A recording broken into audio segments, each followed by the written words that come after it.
अस्सलाम वालेकुम स्टूडेंट्स, मैं हूं अबीबुर रहमान और आप देख रहे हैं क्वेटा टीवी। स्टूडेंट्स, आज हम स्टार्ट करते हैं टॉपिक चार्ल्स लॉ का। In 1787 Jacques Charles stated that volume of a fix amount of a gas, यानी किसी भी गैस का जो वॉल्यूम होता है इज़ डायरेक्टली प्रोपोर्शनल, वो वॉल्यूम डायरेक्टली प्रोपोर्शनल होता है टू एब्सोल्यूट टेम्परेचर के। अब स्टूडेंट्स, यहाँ एक लफ्ज़ है एब्सोल्यूट का, इसे हम बाद में डिस्कस करेंगे। एब्सोल्यूट होता क्या है या एब्सोल्यूट टेम्परेचर क्या होता है, इस वक्त आपने इसको सिर्फ़ और सिर्फ टेम्परेचर समझना है। तो volume of a fix amount of a gas, यानी किसी भी गैस का जो वॉल्यूम होता है is directly proportional to absolute temperature, वो डायरेक्टली प्रोपोर्शनल है टेम्परेचर के एट कांस्टेंट प्रेशर। और शर्त यह है कि प्रेशर कांस्टेंट हो, प्रेशर को आपने नहीं छेड़ना। अब इसका मतलब क्या हुआ, यानी जैसे जैसे आप टेम्परेचर को बढ़ाओगे गैस का वॉल्यूम बढ़ जाएगा, और आप टेम्परेचर को कम करेंगे तो गैस का वॉल्यूम भी क्या हो जाएगा, कम। ठीक, क्या मतलब हुआ इसका, अब मैं आपको यहाँ थोड़ा सा समझा देता हूँ। मिसाल के तौर पर स्टूडेंट्स, ये हमारे पास एक बर्तन है, ठीक, और इसमें कोई गैस मौजूद है, ये इसका पिस्टन है, ठीक, और इसमें कोई गैस मौजूद है और ये उस गैस का वॉल्यूम है जिसे हम कहते हैं V। अब स्टूडेंट्स, हम जब इस वक्त देखते हैं कि इस बर्तन का जो टेम्परेचर है, लेट्स सपोज हम फ़र्ज़ करते हैं 25 सेंटीग्रेड है, ठीक। अब इसके बाद हम क्या करते हैं, इस गैस के टेम्परेचर को बढ़ा देते हैं।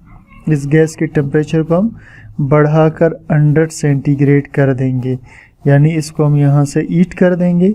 टेम्परेचर जैसे ही बढ़ेगा इसके मॉलिक्यूलों की हरकत तेज़ हो जाएगी, यानी मॉलिक्यूलों की काइनेटिक एनर्जी बढ़ जाएगी, जिससे मॉलिक्यूल एक दूसरे से दूर जाएंगे और मॉलिक्यूल इस बर्तन पे अंदर से दबाव डालेंगे और ये पिस्टन ऊपर की तरफ मूव करना शुरू कर देगा और ये पिस्टन मूव करते करते ऊपर की जानिब चला जाएगा, ठीक।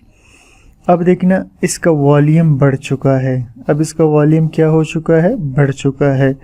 तो यहाँ जो टेम्परेचर था इसे हम टेम्परेचर 1 कहेंगे, और यहाँ जो टेम्परेचर था इसे टेम्परेचर 2 कहेंगे। इस वॉल्यूम को वॉल्यूम 1 कहेंगे, इस वॉल्यूम को इसका वॉल्यूम 2 कहेंगे। तो आपने देखा, जैसे हम टेम्परेचर को बढ़ा देते हैं वॉल्यूम भी बढ़ जाता है।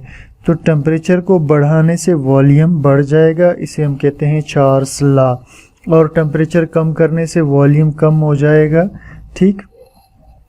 अब इसके बाद आपको वो याद है स्टूडेंट्स, हमने पिछले बॉयल्स लॉ में डिस्कस किया था कि इस निशान को हम हमेशा ख़त्म कर देते हैं। वजह, क्योंकि इसे मैथ में हम हल नहीं कर सकते, तो इसे हम ख़त्म कर देंगे। इसकी जगह हम हमेशा 2 चीज़ें लगाते हैं, ठीक, यानी वॉल्यूम और टेम्परेचर तो वही का वही रहेगा। इसे ख़त्म करेंगे, एक बराबर का निशान, इक्वल का निशान, और दूसरा कोई कांस्टेंट लगा देते हैं अपने आप से, ठीक। अब इस कांस्टेंट का क्या मतलब है, कांस्टेंट कहते हैं मुस्तकिल खसूसियत को, हमेशा रहने वाली प्रॉपर्टी को।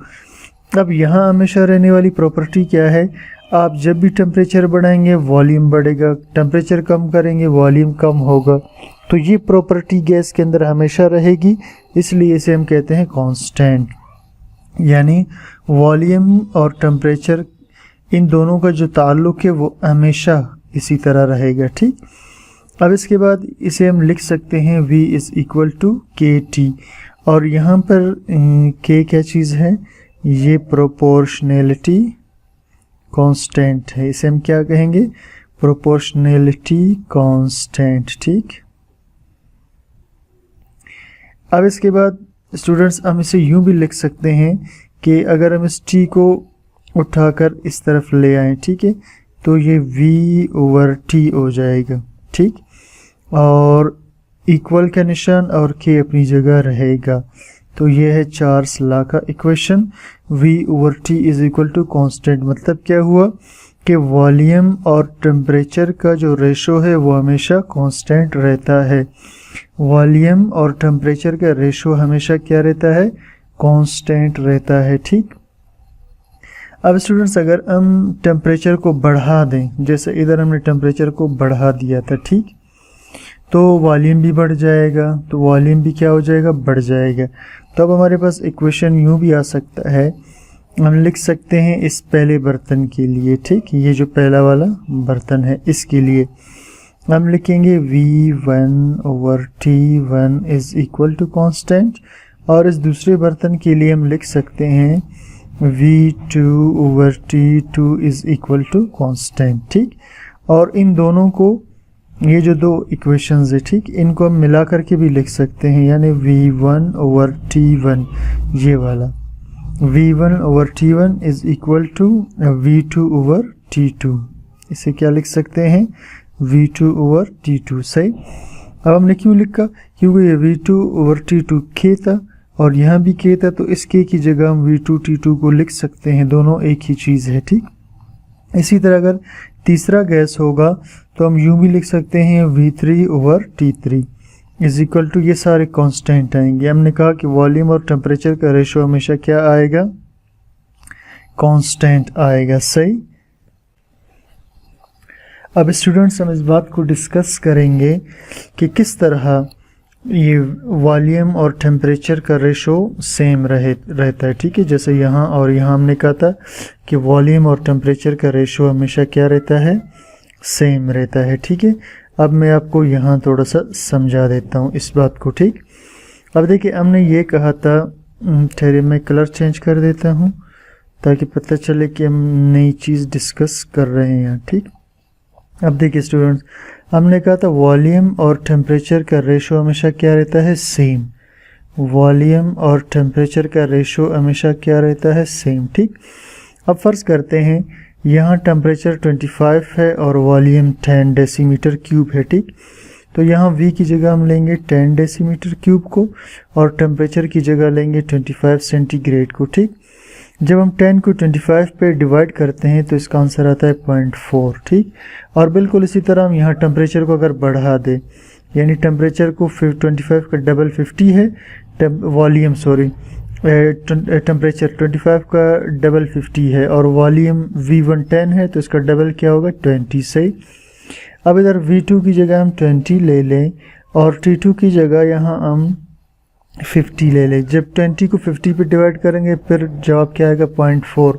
तो आपने देखा कि वॉल्यूम और टेम्परेचर का रेशो चार्ल्स लॉ के मुताबिक हमेशा क्या रहता है, कांस्टेंट, यानी एक जैसा, ठीक। तो स्टूडेंट्स ये जो दो इक्वेशन आपको नज़र आ रहे हैं, एक ये और एक ये वाला, ठीक। तो ये एक गैस के लिए इस इक्वेशन को यूज़ किया जाता है, दो हों तो इसे यूज़ करेंगे, तीन हो तो इसमें V3/T3 भी डाल देंगे, ठीक। यहाँ तक आपको क्लियर हो गया। अब इसके बाद हम एक पॉइंट डिस्कस करते हैं और वो पॉइंट है, ठीक है, यही वाला, यानी ये जो अभी हम बात कर रहे थे, ठीक। यानी इसको हम अल्फाज में लिख लेते हैं, ठीक है। ये जो अभी हम बात कर रहे थे V1/T1 कांस्टेंट रहता है और V2/T2 भी कांस्टेंट रहता है। तो इसके लिए हम लिखते हैं कि for the given mass of gas, किसी दिए हुए गैस के मास वॉल्यूम के लिए, ठीक है, मास के लिए, so for the given mass of a gas, ठीक, the ratio of volume and temperature remains constant, ठीक। यानी किसी भी गैस के मास के लिए वॉल्यूम और टेम्परेचर का जो रेशो है वो हमेशा क्या रहता है, कांस्टेंट रहता है। लेकिन शर्त वही है कि प्रेशर भी क्या होना चाहिए, कांस्टेंट रहना चाहिए, ठीक। इसके बाद स्टूडेंट्स हम डिस्कस करते हैं graphical explanation of Charles law को। किस चीज़ को, graphical explanation of Charles law, ठीक। अब इसे डिस्कस करने से पहले हम कुछ और बातें डिस्कस करके फिर यहाँ आएंगे। तो पहले हम डिस्कस करेंगे एब्सोल्यूट ज़ीरो को। In 1848, William Thomson proposed an absolute temperature scale William Thomson ने एब्सोल्यूट टेम्परेचर का स्केल बनाया। स्टूडेंट्स, आप जानते हैं कि टेम्परेचर के लिए केल्सियस स्केल भी यूज़ होता है, फ़ारेनहाइट स्केल भी यूज़ होता है और केल्विन भी। तो इस साइंटिस्ट ने विलियम थॉमसन ने केल्विन स्केल तजवीज़ किया था। तो उन्होंने तजवीज़ किया absolute temperature scale which is known as Kelvin scale, और इसे हम क्या कहते हैं? Kelvin scale. He identified -273.15 centigrade, हम इसे सिंपली -273 कहेंगे, ठीक। उसने कहा कि ये जो -273 सेंटीग्रेड है ये एब्सोल्यूट ज़ीरो है। क्या है? Absolute zero. अब आप सोचेंगे एब्सोल्यूट ज़ीरो क्या है? इसका आंसर आगे आ रहा है। Which means the volume of all gases become zero at -273 centigrade. इसका मतलब है कि हर गैस का वॉल्यूम -273 पर ज़ीरो हो जाता है। क्या कहा? हर गैस का वॉल्यूम -273 सेंटीग्रेड पे क्या हो जाता है? ज़ीरो हो जाता है। अब हैरत की बात यह है, हमने कहा था कि मादे को ना ख़त्म कर सकते हैं ना पैदा कर सकते हैं, और यहाँ कहा जा रहा है कि गैस का वॉल्यूम क्या हो जाएगा? ज़ीरो। इट मीन्स आप किसी चीज़ को बिल्कुल ख़त्म कर रहे हो, ज़ीरो कर रहे हो। तो इसकी एक्सप्लेनेशन हम आगे डिस्कस करेंगे। The temperature at which volume of a gas is considered as zero, वो टेम्परेचर जिस पर किसी गैस का वॉल्यूम ज़ीरो समझा जाए उसे कहते हैं एब्सोल्यूट ज़ीरो। क्या कहते हैं इसे? और ज़ीरो ऑफ केल्विन। पहले स्टूडेंट्स मैं आपको ये समझा दूं, इसके बाद हम इसको डिस्कस करेंगे, ठीक है। तो चार्ल्स लॉ का जो ग्राफ है इसमें हम इसी बात को डिस्कस करते हैं, सही। अब देखिए जी, मैं एक ग्राफ बना रहा हूँ ये, ठीक। इसमें मैं क्या करता हूँ, यहाँ ले लेता हूँ टेम्परेचर को और यहाँ मैं लेता हूँ वॉल्यूम को, सही। और मैं टेम्परेचर की मुख्तलिफ स्केल्स यहाँ बना लेता हूँ। फ़र्ज़ करें इस जगह पर -200 सेंटीग्रेड है और इस जगह पर -100 सेंटीग्रेड है और इस जगह पर 0 सेंटीग्रेड है। इस जगह पर टेम्परेचर प्लस में 100 सेंटीग्रेड, इस तरह बढ़ता जाएगा, ठीक। और यहाँ वॉल्यूम है 1 2 3 4 5 6, ठीक। अब स्टूडेंट्स आपने देखना है कि हम जब भी किसी गैस के वॉल्यूम को, अब देखिए हम कह रहे थे ना, अभी हमने बात की कि किसी भी गैस का जो वॉल्यूम है वो टेम्परेचर के क्या होता है? Directly proportional. यानी जब आप टेम्परेचर को कम करेंगे तो वॉल्यूम भी क्या हो जाएगा? कम। अब फ़र्ज़ करते हैं कि एक गैस का वॉल्यूम बहुत ज़्यादा है। गैस का वॉल्यूम क्या है? 6, इधर ग्राफ में आपको ज़्यादा से ज़्यादा वॉल्यूम नज़र आ रहा है, ठीक है। तो एक गैस का वॉल्यूम ये 6 पर है, ठीक है। कितने पर है? 6 पर इसका वॉल्यूम है, ठीक है। यानी उसका वॉल्यूम मैक्सिमम है, ठीक। ये पूरा उसका वॉल्यूम है, सही। यानी यहाँ से लेकर यहाँ तक ये गैस का वॉल्यूम है, ठीक। अब होता क्या है कि जब हम टेम्परेचर को कम करेंगे तो वॉल्यूम क्या हो जाएगा? कम हो जाएगा। अब टेम्परेचर को हम ज़ीरो की तरफ अगर लाएंगे तो इस गैस का वॉल्यूम थोड़ा सा कम हो जाएगा। इस गैस का वॉल्यूम क्या हो जाएगा? कम। टेम्परेचर को और कम करेंगे तो वॉल्यूम भी, अब देख रहे हैं वॉल्यूम आहिस्ता आहिस्ता से कम होता जा रहा है, डाउन जा रहा है। पहले ये 6 था, अब ये 5 हो चुका, अब ये 4 हो चुका। इसी तरह टेम्परेचर को और कम करेंगे, वॉल्यूम इसका और कम हो जाएगा। टेम्परेचर और कम करेंगे, वॉल्यूम और कम हो जाएगा। टेम्परेचर और कम करेंगे, वॉल्यूम और कम होगा। इस तरह करते करते करते करते फिर एक वक्त आएगा कि जो अभी -200 है तो इस जगह पर हम कंसीडर करते हैं -273 सेंटीग्रेड। तो चार्ल्स ने कहा कि विलियम ने कहा कि ये जो -273 है इस पर कोई भी गैस होगा तो उसका वॉल्यूम बिल्कुल ज़ीरो हो जाएगा, ठीक। वॉल्यूम क्या हो जाएगा? कम होते होते ज़ीरो हो जाएगा। अब मैं आपको इसी चीज़ को एक और तरीके से स्टूडेंट समझाता हूँ, आपको और भी ज़्यादा अच्छे तरीके से क्लियर हो जाएगा, ठीक। चले जी, अब मैं आपको एक और तरीके से समझाऊंगा और आपको बहुत ही अच्छी तरह से इंशाल्लाह क्लियर हो जाएगा, ठीक। अब हम फ़र्ज़ करते हैं कि एक गुब्बारा है, ठीक। ये एक गुब्बारा है फ़र्ज़ करें, ठीक है। अब ये इसका वॉल्यूम है, इस वक्त इसने इतना वॉल्यूम पकड़ा हुआ है, इसका वॉल्यूम मैक्सिमम है, ठीक। अब हम क्या करते हैं, आपको पता है कि जब आप वॉल्यूम टेम्परेचर कम करोगे वॉल्यूम कम होगा। फ़र्ज़ करें हम इस गुब्बारे का टेम्परेचर यानी इसको हम ठंडा माहौल फराहम करेंगे तो ये गुब्बारा थोड़ा सा पिचक जाएगा अंदर की जानिब, क्योंकि इसका वॉल्यूम कम होना शुरू हो जाएगा। तो जब टेम्परेचर हम इसका फ़र्ज़ करें यहाँ पर ले आते हैं तो गुब्बारे की कंडीशन ये हो जाएगी, सही, यानी छोटा हो जाएगा गुब्बारा, ठीक। अब हम टेम्परेचर -100 पे ले जाते हैं तो ये गुब्बारा और भी छोटा हो जाएगा, ठीक। इसी तरह हम इसका टेम्परेचर कम करते जाएंगे तो ये गुब्बारे का साइज़ और छोटा, और -273 पे इसका यानी जो गैस था ये बिल्कुल इसका वॉल्यूम ज़ीरो हो जाएगा। क्या हो जाएगा? इसका वॉल्यूम ज़ीरो। अब ज़ीरो का मतलब ये नहीं है कि इसके अंदर जो गैस था वो गैस बिल्कुल ख़त्म हो गया, नहीं, इसका मतलब ये है कि गैस अब इस टेम्परेचर पर पहुंचकर यहाँ इस जगह पहुंचकर, ठीक, -273 पर वो गैस या तो लिक्विड बन जाएगा या सॉलिड बन चुका होगा, ठीक है। यानी ये साइंटिस्ट ने ये कहा था -273 वो सेंटीग्रेड है जिस पर गैस नहीं रहेगा, यानी दुनिया का कोई भी गैस होगा वो इस टेम्परेचर पर आकर अब गैस नहीं रहेगा, उसका गैशियस वॉल्यूम ज़ीरो हो जाएगा। अलबत्ता वो या तो लिक्विड बन चुका होगा या सॉलिड बन चुका होगा इस टेम्परेचर पर पहुंचने से पहले, ठीक। यानी गैस का जो वॉल्यूम है ये वाला, ठीक, ये वॉल्यूम, गैस का वॉल्यूम इधर पहुंचने से पहले कोई भी गैस होगा उसका वॉल्यूम ज़ीरो हो जाएगा। लेकिन ज़ीरो का मतलब ये नहीं कि उसका वॉल्यूम ख़त्म हुआ, बल्कि ज़ीरो का मतलब ये कि या तो वो लिक्विड बन चुका है इधर पहुंचने से पहले, या फिर यहाँ पहुंचने से -273 पे पहुंचने से पहले वो सॉलिड बन चुका है, ठीक। ये है चार्ल्स लॉ का ग्राफ का मतलब, ठीक है। तो अब आपको उम्मीद करता हूँ कि समझ में आ गया होगा कि -273 पर वॉल्यूम के ज़ीरो होने का क्या मतलब है, ठीक।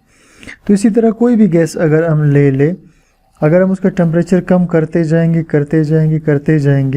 तो -273 पर उसका वॉल्यूम क्या हो जाएगा? ज़ीरो, ठीक है। कोई भी गैस ले लें, तो कोई और गैस लेंगे, हो सकता है वो भी इसी तरह इस पर पहुंचते उसका वॉल्यूम भी क्या हो जाए? बिल्कुल ज़ीरो। इसी तरह कोई तीसरी गैस अगर हम ले लें, ठीक है, कोई तीसरी गैस अगर हम ले लेते हैं तो उसके साथ भी यही होगा, ठीक है। इसका वॉल्यूम इधर पहुंचते क्या हो जाएगा? ज़ीरो हो जाएगा, ठीक है। तो ये मतलब था, ये चार्ल्स लॉ का ग्राफ है, ठीक है जी। अब चार्ल्स लॉ का ग्राफ आपको ये भी बता रहे, देख रहे हैं आप कि आप टेम्परेचर कम कर रहे हो, वॉल्यूम भी कम हो रहा है। आपने टेम्परेचर और कम कर दिया, वॉल्यूम और कम हुआ, आपने टेम्परेचर और कम कर दिया, वॉल्यूम और कम हुआ। तो टेम्परेचर कम करने से वॉल्यूम मुसलसल कम होता जा रहा है, ठीक। तो अब दोबारा देखते हैं हम एब्सोल्यूट ज़ीरो को, अब आपको और भी क्लियर होगा। The temperature at which volume of a gas is considered as zero, वो टेम्परेचर जिस पे गैस का वॉल्यूम ज़ीरो समझा जाए इस कॉल्ड एब्सोल्यूट ज़ीरो, उसे कहेंगे एब्सोल्यूट ज़ीरो। अब इसका ये मतलब नहीं है कि बिल्कुल वॉल्यूम ज़ीरो हो रहा है, यानी वॉल्यूम उसका या तो लिक्विड बनेगा या गैस सॉलिड बन जाएगा, और ज़ीरो ऑफ केल्विन भी इसे कहते हैं। This lowest possible temperature Khud be achieved, ये कम से कम जो टेम्परेचर था यानी -273 ये हासिल हो सकता है only if the substance remains in gaseous states, अगर वो चीज़ गैशियस में हो, यानी कोई चीज़ अगर इधर गैशियस था फिर आपने इसका टेम्परेचर और कम किया, फिर भी गैस की हालत में था, फिर कम किया और गैस फिर कम किया, तो वो अगर गैस की हालत में रहेगा तो इस टेम्परेचर पर तो पहुंच सकता है, वरना वो पहले ही लिक्विड या सॉलिड बन चुका होगा। इफ़ द सबस्टेंस रिमेन्स, अगर वो चीज़ रहे गैस की हालत में, since all real gases convert into liquid और सॉलिड, चूँकि तमाम जो रियल गैसेस है जो दुनिया में पाई जाती हैं वो बदल जाते हैं या तो लिक्विड में या सॉलिड में इस टेम्परेचर पर पहुंचने से पहले, ठीक। It is also defined as the temperature at which the molecular motion ceases, वो टेम्परेचर जिस पे मॉलिक्यूलों का मोशन सीज हो जाएगा, ठीक है। यानी मॉलिक्यूल हो सकता है बिल्कुल सॉलिड बन जाए, जम जाए, and a substance would have zero kinetic energy, और उसकी हरकत ज़ीरो हो चुकी होगी। अब उसमें इस टेम्परेचर पे -273 पे उस चीज़ में कोई हरकत नहीं होगी। Absolute zero and Charles law, अब एब्सोल्यूट ज़ीरो का जिक्र यहाँ क्यों आया, ठीक। Charles law is not obeyed, Charles law obeyed नहीं हो सकता, ये इसको यानी फॉलो नहीं किया जा सकता। When temperature is taken in degree Celsius, जब टेम्परेचर को सेंटीग्रेड में ले लें, यानी अगर चार्ल्स लॉ में हम फ़र्ज़ करते हैं जैसे ऊपर बात कर रहे थे कि V/T is equal to constant, यानी अगर यहाँ पर वॉल्यूम को आप ले लें, फ़र्ज़ करें आप कहते हैं वॉल्यूम 22.4 डेसीमीटर क्यूब है, इसके मुकाबले में टेम्परेचर 25 सेंटीग्रेड है। अब इसको तो आप कल हल कर सकते हैं ना कि 22 को आप 25 पे डिवाइड कर दें, इसे आप हल कर सकते हो। लेकिन स्टूडेंट्स अगर ये जो टेम्परेचर है, आपने देखा होगा सर्दियों में टेम्परेचर माइनस में चला जाता है, बिल्कुल इसी तरह ये चार्ल्स लॉ तो यही कहता है कि आप टेम्परेचर कम करोगे वॉल्यूम कम हो जाएगा।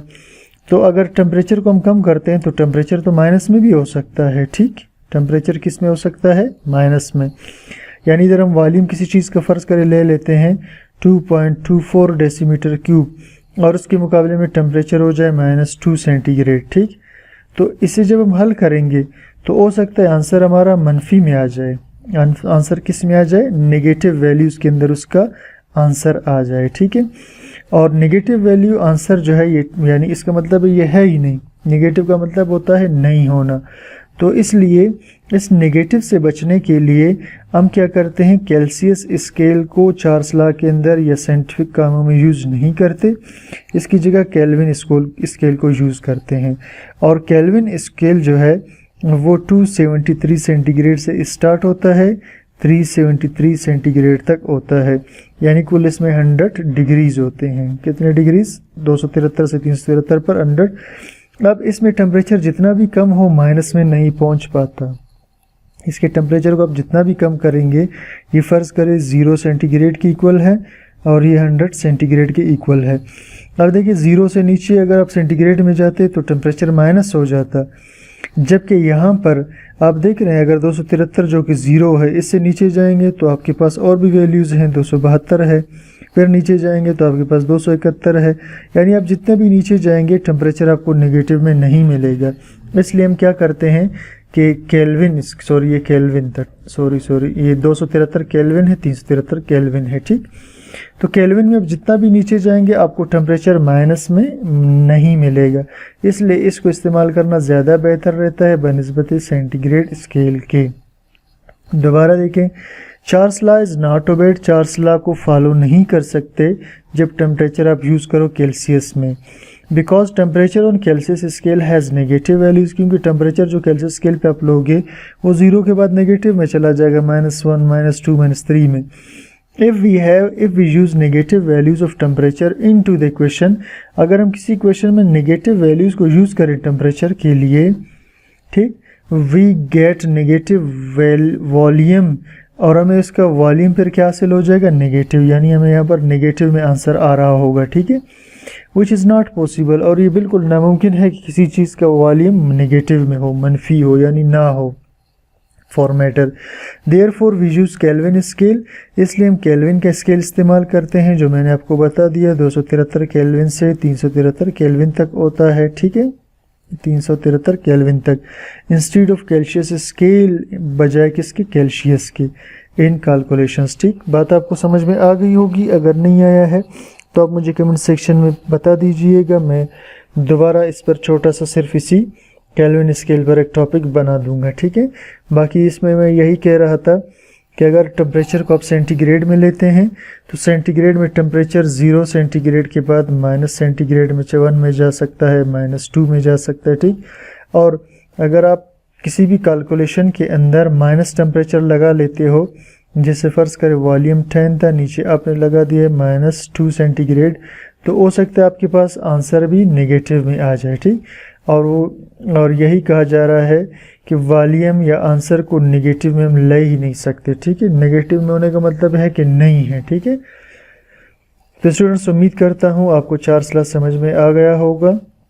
कमेंट सेक्शन में अपनी आरा ज़रूर बताइएगा कि टॉपिक आपको कैसा लगा, और इसके अलावा इसको लाइक कीजिए, शेयर कीजिए।